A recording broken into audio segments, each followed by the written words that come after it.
ഇതൊരു ചരിത്ര നിമിഷമാണ്. നമ്മുടെ പത്തനംതിട്ടയെ സംബന്ധിച്ചിടത്തോളം ഏറെ കാലങ്ങളായി നമ്മൾ ഒന്നിച്ചു കണ്ട സ്വപ്നങ്ങളുടെ സാക്ഷാത്കാരത്തിന്റെ ആദ്യ ഘട്ടമാണ് ഇത്.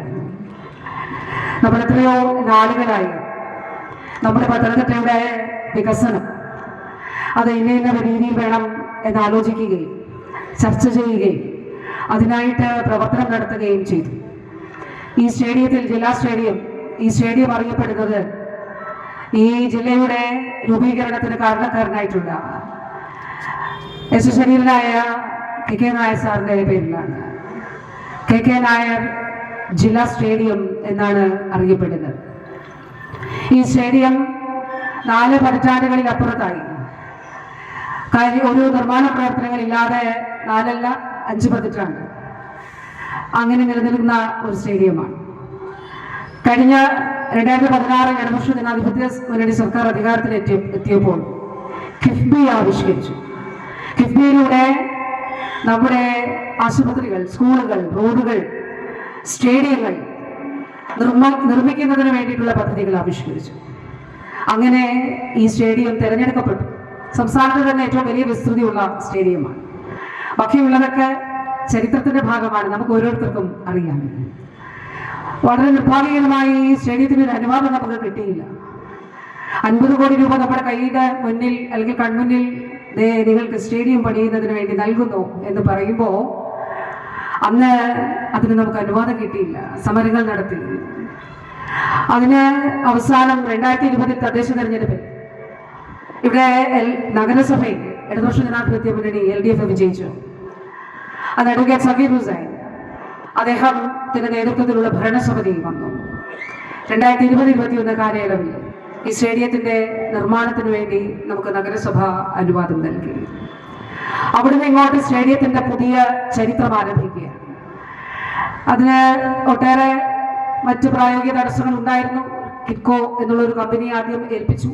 അത് നമുക്ക് മുന്നോട്ട് കൊണ്ടുപോയില്ല. ഇതിന്റെ ഡോക്യുമെന്റ് സംബന്ധിച്ച് ഒരുപാട് കാര്യങ്ങൾ ഉണ്ടായിരുന്നു. അങ്ങനെ 2024 എല്ലാ കടമകളും പൂർത്തീകരിച്ചു. കടമകൾ പൂർത്തീകരിക്കും എന്ന് പറയുമ്പോൾ ബഹുമാനായിട്ടുള്ള അബ്ദുൾ റഹ്മാൻ മിനിസ്റ്റർ ഇവിടെയുണ്ട്. മിനിസ്റ്റർ ഈ ഗവൺമെന്റിന്റെ കാലഘട്ടത്തിൽ ഇത് പ്രോജക്റ്റ് മുന്നോട്ട് കൊണ്ടുപോകുന്നതിനു വേണ്ടി വളരെ ഇച്ഛാശക്തിയോടുകൂടി ഇടപെട്ടു. കടമ്പകൾ ഓരോന്നായിട്ട് തരണം ചെയ്തു. പലതവണ ആലോചന യോഗങ്ങൾ നടത്തി. അന്നത്തെ ഏജൻസിയിൽ നിന്നും SKF സ്പോർട്സ് കേരള ഫൗണ്ടേഷനെ നിർമ്മാണം ഏൽപ്പിച്ചു. എല്ലാ ടെൻഡർ നടപടികൾ ഉൾപ്പെടെ പൂർത്തിയാക്കി ഇവിടെ ഉദ്ഘാടനം നടക്കുമ്പോൾ 2024 മെയ് മാസത്തിൽ ഇതേപോലെ അതൊരു ചെറിയ വേദിയാണ്. ഉദ്ഘാടനം നടക്കുമ്പോൾ ഇവിടെ വീണ്ടും സമരം, ഒരു പ്രതിഷേധം വന്നു. തട്ടിപ്പാണ്, ഇത് തട്ടിപ്പാണ്, ഒരു കാരണവശാൽ നടക്കാൻ പോകുന്നില്ല എന്നുള്ളത് പറയുകയുണ്ടായി.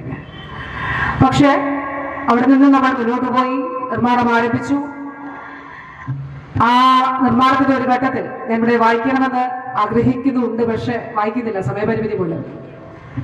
ഇതിന്റെ നിർമ്മാണത്തിന്റെ ചുമതല പലരാണ്. ഇതിന്റെ ആദ്യഘട്ടമാണ് നമ്മൾ പൂർത്തീകരിക്കുന്നത്. സെന്റ് ജോർജ് ഇൻഡോർ സ്റ്റേഡിയം, അത് നിർമ്മാണം 2ാം ഘട്ടം, അത് പൂർത്തീകരണത്തിലേക്ക് അടുക്കുകയാണ്. ഏതാനും മാസങ്ങൾ, 2 മാസത്തിനോടകം തന്നെ നമുക്കത് പൂർത്തീകരിക്കാനായിട്ട് കഴിയും. അപ്പോ സെന്റ് ജോർജ് ഈ മണ്ണിൽ പിറന്ന, ഈ മണ്ണിന്റെ മകനാണ്. അദ്ദേഹത്തിന്റെ പേരിലാണ് ഇൻഡോർ സ്റ്റേഡിയം അറിയപ്പെടുന്നത്, സെന്റ് ജോർജ് ഇൻഡോർ സ്റ്റേഡിയം എന്നുള്ളത്. ഞാൻ പറഞ്ഞത് ഈ നിർമ്മാണവുമായിട്ട് ബന്ധപ്പെട്ട് ഇങ്ങനെ തടസ്സങ്ങൾ ഉണ്ടാകുമ്പോൾ ഓരോ തടസ്സങ്ങളാണ്. അതിന്റെ അവസാനം ഞാൻ നിർമ്മാണത്തിന്റെ കരാർ ഏറ്റെടുത്തവരോട് ചോദിച്ചു, എന്താണ് യഥാർത്ഥത്തിലുള്ള പ്രശ്നം? ആദ്യമൊന്നും അവർ പറഞ്ഞില്ല.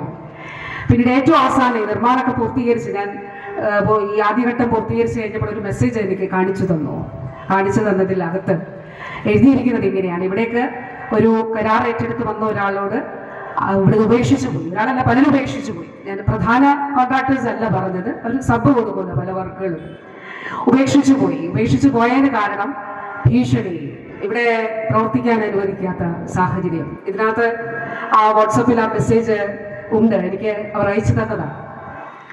പക്ഷെ ഞാൻ ഈ നിമിഷം പറയട്ടെ, നമുക്കത് മറക്കാം. നമുക്ക് എല്ലാവർക്കും ഒന്നിച്ചു നിൽക്കാം. പത്തനംതിട്ടയ്ക്ക് വേണ്ടി, പത്തനംതിട്ടയുടെ വികസനത്തിന് വേണ്ടി നമുക്ക് ഒന്നിച്ചു നിൽക്കാം. നോക്കൂ, ഈ കുഞ്ഞുങ്ങൾ, നമ്മുടെ ഈ റാലി എത്രയോ ആളുകൾ പങ്കെടുത്ത വലിയ ഗംഭീരമായ റാലിയാണ് നടന്നത്. ഞാൻ അവിടെ നിൽക്കുമ്പോൾ, ഞങ്ങൾ ആദ്യം മുൻനിരയിലായിരുന്നല്ലോ, എന്നിട്ട് അവിടെ നിൽക്കുമ്പോൾ ഏറ്റവും വൈകാരികമായി എനിക്ക് തോന്നിയൊരു നിമിഷം, കുഞ്ഞുങ്ങൾ ഈ സ്റ്റേഡിയത്തിലേക്ക് കാലെടുത്ത് വെച്ചപ്പോഴാണ് നമ്മുടെ കുട്ടികൾ. വളരെ ഇമോഷണൽ ആയിട്ടുള്ളൊരു മൊമെന്റ് ആയിരുന്നു. അത് പറഞ്ഞറിയിക്കാൻ എനിക്ക് വാക്കുകളില്ല. ഇത് തലമുറകൾക്ക് വേണ്ടിയിട്ടുള്ളതാണ്. പത്തനംതിട്ടയുടെ മുഖച്ഛായ മാറ്റുന്ന പ്രോജക്റ്റാണ്. പത്തനംതിട്ട സജീവമാകും, രാത്രികാലങ്ങൾ സജീവമാകും. ഇവിടെ പുതിയ സ്ഥാപനങ്ങൾ വരും, സ്പോർട്സ് റിലേറ്റഡ് ആയ സ്ഥാപനങ്ങൾ വരും. ഇവിടെ പുതിയ റെസ്റ്റോറൻറ്റുകൾ, പുതിയ ഹോട്ടലുകൾ, കായിക ഈവന്റുകൾ ഇവിടെ സംഘടിപ്പിക്കപ്പെടും. സ്പോർട്സ് പരിശീലനത്തിനായി ഇവിടെ ആളുകൾ വരും. ഒളിമ്പിക് സ്റ്റാൻഡേർഡ്സ് പ്രകാരമുള്ള നീന്തൽക്കുളമാണ് ഇവിടെ തീർത്തിരിക്കുന്നത്. മനോഹരമായ പവലിയൻ, നോക്കൂ എത്ര മനോഹരമായ അന്തരീക്ഷമാണ്. 9 ലൈൻ ചെയ്തിട്ട് ബഹുമാനപ്പെട്ട മിനിസ്റ്റർ ഇതെല്ലാം പറയും. അതുകൊണ്ട് അതെല്ലാം ഞാൻ പരിമിതപ്പെടുത്തുകയാണ്. അതുകൊണ്ട് നമുക്ക് ഒന്നിച്ചു നിൽക്കാം, ഒരുമിച്ച് ഒരു ഭേദങ്ങളുമില്ലാതെ കൈകൾ കോർത്തുകൊണ്ട് പത്തനംതിട്ടയുടെ വികസനത്തിന് വേണ്ടിയിട്ട് നമുക്ക് ഒരുമിച്ച് നിൽക്കാം. ഇത് നമ്മുടെ ഒരു സ്വപ്നത്തിന്റെ സാക്ഷാത്കാരമാണ്. ഈ സന്തോഷത്തിൽ പങ്കുചേരാൻ എല്ലാവരെയും ക്ഷണിക്കുകയാണ്. നമുക്കിതിന്റെ അടുത്ത ഘട്ടവും പെട്ടെന്ന് തന്നെ 2 മാസത്തിനുള്ളിൽ അതിന്റെ ഇൻഡോർ സ്റ്റേഡിയം കൂടി പൂർത്തീകരിക്കണം. ഞാൻ എല്ലാവരോടും ഒരുപാട് പ്രയത്നം പറഞ്ഞാൽ വാക്കുകളില്ല. ഞാൻ പിന്നെ മറ്റൊരു അവസരത്തിൽ തീർച്ചയായിട്ടും അത് വിശദമായിട്ട് എഴുതുകയോ പറയുകയോ ഒക്കെ ചെയ്യണമെന്ന് വിചാരിക്കുന്നുണ്ട്. അതോടൊപ്പം ഇന്നിവിടെ പത്തനംതിട്ട ജനറൽ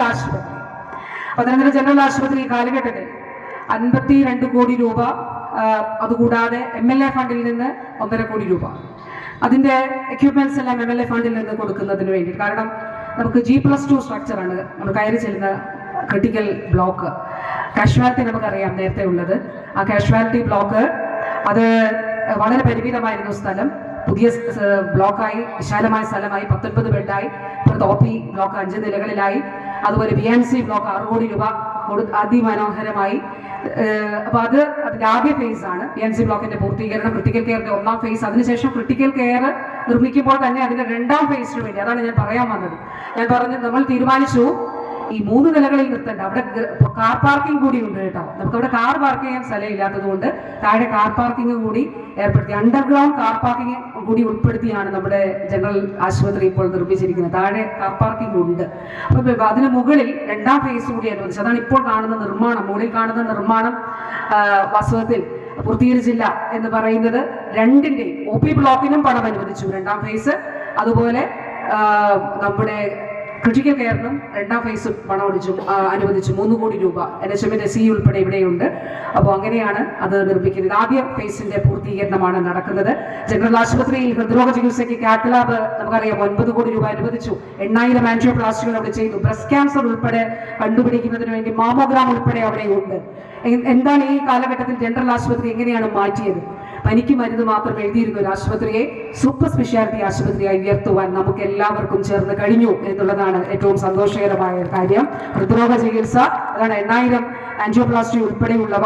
7 പുതിയ തസ്തികകളാണ് പുതിയതായി സൃഷ്ടിച്ചത്. ന്യൂറോളജി, നെഫ്രോളജി ഉൾപ്പെടെയുള്ള എല്ലാ സൂപ്പർ സ്പെഷ്യാലിറ്റികളും നമ്മുടെ ഇവിടെ ആശുപത്രിയിൽ സൃഷ്ടിക്കാനായിട്ട് കഴിഞ്ഞു. അതോടൊപ്പം കാരുണ്യ ഫാർമസികൾ, ക്യാൻസർ മരുന്നുകൾ ഇന്ത്യയിൽ ഏറ്റവും വില കുറവ് ഇപ്പോൾ കേരളത്തിലാണ്. അതിന്റെ കാരുണ്യ സ്പർശം കൗണ്ടറുകൾ ഇവിടെയുണ്ട്. ക്യാൻസർ രോഗികളായിട്ടുള്ള ആളുകൾക്ക് അതിന്റെ സഹായം ലഭിക്കുന്നതാണ്. അതോടൊപ്പം തന്നെ ഇന്ന് നമ്മുടെ റോഡുകൾ, എത്രയോ റോഡുകൾ, ഈ ടൗണിനുള്ളിലുള്ള മുഴുവൻ റോഡുകളും PMNBC ടാറിംഗ് ചെയ്ത് നമുക്ക് കഴിഞ്ഞു. ഒറ്റ റോഡ് പോലും PMNBC ടാറിംഗ് ചെയ്തത് ഉണ്ടായിരുന്നില്ല. അതിന്റെ ഭാഗമായി, അതിന്റെ അടുത്ത ഘട്ടമായി ഈ റിംഗ് റോഡിന്റെ നവീകരണം കൂടി നടക്കുകയാണ്. ഇന്ന് അതിന്റെ നവീകരണം നടക്കുന്നുണ്ട്, അതിന്റെ ഉദ്ഘാടനം നടക്കുന്നുണ്ട്. ആദ്യ ഫേസിന്റെ ഉദ്ഘാടനം നടക്കുന്നുണ്ട്. അതുകൂടാതെ നമ്മൾ ചെയ്തു വന്നൊരു പ്രോജക്റ്റാണ്, കോവിഡ് കാലത്ത് തുടങ്ങിയതാണ് 2018. അതായത് ഫോൺ വിളിച്ചാൽ, പ്രായമുള്ള മാതാപിതാക്കളൊക്കെ ധാരാളമുള്ള മണ്ഡലമാണ്. അതുകൊണ്ട് പേരൻസിന് വിളിക്കാം, അവർക്ക് പ്ലംബിങ്ങിന് ആളെ വേണോ, അല്ലെങ്കിൽ അവർക്ക് ഹോസ്പിറ്റലിൽ പോകണോ, അങ്ങനെയൊക്കെയുള്ള ഫെസിലിറ്റേഷൻ സൗകര്യങ്ങൾ നമ്മൾ കൊടുക്കുന്നുണ്ടായിരുന്നു. അതുകൂടാതെ ക്യാൻസർ പേഷ്യൻസിന് വേണ്ടി BPL വിഭാഗത്തിൽ പ്രത്യേകിച്ചും കേന്ദ്രീകരിച്ചുകൊണ്ടുള്ള ഒരു കെയർ പ്രോജക്റ്റ് നമ്മൾ ഔപചാരികമായി അങ്ങനെ ഒരു ഉദ്ഘാടനം നടത്തിയിരുന്നില്ല എങ്കിൽ പോലും ആ ഒരു പ്രോജക്റ്റ് നമ്മൾ ആരംഭിച്ചിരുന്നു. അതിന്റെ ഒരു പ്രോജക്റ്റ് ഉദ്ഘാടനം കൂടി, ആറന്മുള കെയർ എന്നുള്ള പദ്ധതിയുടെ ആദ്യഘട്ട ഉദ്ഘാടനം കൂടി ഇന്ന് ഇവിടെ നടക്കുന്നുണ്ട്. അതുപോലെ DMO ഇവിടെ പറഞ്ഞിട്ടുണ്ട്. ടൊബാക്കോ സെസേഷൻ, പുകയില ഉൽപ്പന്നങ്ങളുടെ അമിതമായ ഉപയോഗം ആരോഗ്യ പ്രശ്നങ്ങൾ സൃഷ്ടിക്കുന്ന സാഹചര്യത്തിൽ അതിൽ നിന്ന് മുക്തി നേടുന്നതിന് വേണ്ടിയിട്ടുള്ള ഒരു ഹെൽപ്പ് ലൈൻ ഇതിന്റെ ഭാഗമായി ഇന്ന് അതുകൂടി ഇവിടെ ഉദ്ഘാടനം ചെയ്യപ്പെടുന്നുണ്ട്. വാക്കുകൾ ദീർഘിപ്പിക്കുന്നില്ല. 2-3 കാര്യങ്ങൾ പറയട്ടെ. പത്തനംതിട്ടയിൽ IT പാർക്ക് നമ്മൾ അനുവദിച്ചിട്ടുണ്ട്, അതിന്റെ നടപടികൾ ആരംഭിച്ചിട്ടുണ്ട്. ആയുർവേദ ആശുപത്രി അതിന്റെ തറക്കല്ലിട്ടു, നിർമ്മാണം ഇപ്പോൾ ആരംഭിച്ചിരിക്കുകയാണ്. അതോടൊപ്പം തന്നെ യുനാനിയുടെ ഡിസ്പെൻസറി, പുതിയ യുനാനി ഡിസ്പെൻസറി ഇവിടെ പത്തനംതിട്ടയിൽ നമ്മൾ ആരംഭിച്ചതിന്റെ ഉത്തരവ് ഇറക്കണം എന്നുള്ളത് നിർദ്ദേശം കൊടുക്കുകയും ചെയ്തിരുന്നു. ആ നിലയിൽ റോഡുകൾ, പാലങ്ങൾ, വെട്ടിപ്പുറം സ്കൂൾ ഉൾപ്പെടെ നമ്മുടെ എല്ലാ സ്കൂളുകളും, ആനപ്പാറ, വെട്ടിപ്പുറം സ്കൂളെല്ലാം തന്നെ നമുക്ക് പുതിയ കെട്ടിടങ്ങളായി നമ്മുടെ കോർട്ട് കോംപ്ലക്സ് പുതിയ 20 കോടിയാണ് സ്ഥലത്തിന് നമ്മൾ കൊടുത്ത് അവിടെ നിർമ്മിക്കുന്നത്. അതുപോലെ സിവിൽ സ്റ്റേഷൻ 10 കോടി രൂപ അനുവദിച്ച് അതിന്റെ നിർമ്മാണം നടത്താൻ പോകുന്നു. മഴ പൊടിഞ്ഞു തുടങ്ങിയതുകൊണ്ട് വാക്കുകൾ അവസാനിപ്പിക്കുകയാണ്. ഒറ്റ വാക്കിൽ എല്ലാവരും കൂടെ നിന്നു, എല്ലാവരുടെയും സ്നേഹത്തിന്, നിങ്ങളുടെ എല്ലാം നേതൃത്വത്തിലാണിത് സാധ്യമായത്. ബഹുമാനപ്പെട്ട മുഖ്യമന്ത്രിയോട്, അതുപോലെ അന്നത്തെ ധനകാര്യ വകുപ്പ് മന്ത്രി ഡോക്ടർ തോമസ് ഐസക്, ഞാൻ അദ്ദേഹത്തെ പ്രത്യേകമായിട്ട് ക്ഷണിച്ചിരുന്നു. അതിനുശേഷം ഇപ്പോഴത്തെ ധനകാര്യ മന്ത്രി, ബഹുമാന്യനായിട്ടുള്ള കായിക വകുപ്പ് മന്ത്രി ശ്രീ വി അബ്ദുറഹ്മാൻ, ബഹുമാനപ്പെട്ട മിനിസ്റ്റർ, അങ്ങയോട് ഈ നാടിനുള്ള നന്ദി അത് വാക്കുകളിൽ പറഞ്ഞറിയിക്കാൻ കഴിയാത്തതാണ്. പ്രത്യേകമായി ഹൃദയത്തിന്റെ ആഴങ്ങളിൽ നിന്ന് ഒരു ജനതയുടെ സ്വപ്നമാണ് ഇവിടെ സാക്ഷാത്കരിക്കുന്നത്. അപ്പോൾ തീർച്ചയായിട്ടും അതിനുള്ള നന്ദി അറിയിച്ചുകൊണ്ട് വാക്കുകൾ ചുരുക്കുന്നു. നാടിനു വേണ്ടി ബഹുമാനപ്പെട്ട മിനിസ്റ്ററെ പൊന്നാട അണിയിച്ച് നമ്മുടെ നന്ദിയും ആദരവും അറിയിച്ചുകൊണ്ട് അദ്ദേഹത്തെ ഉദ്ഘാടന പ്രസംഗത്തിനായിട്ട് ക്ഷണിക്കുകയും ചെയ്യും.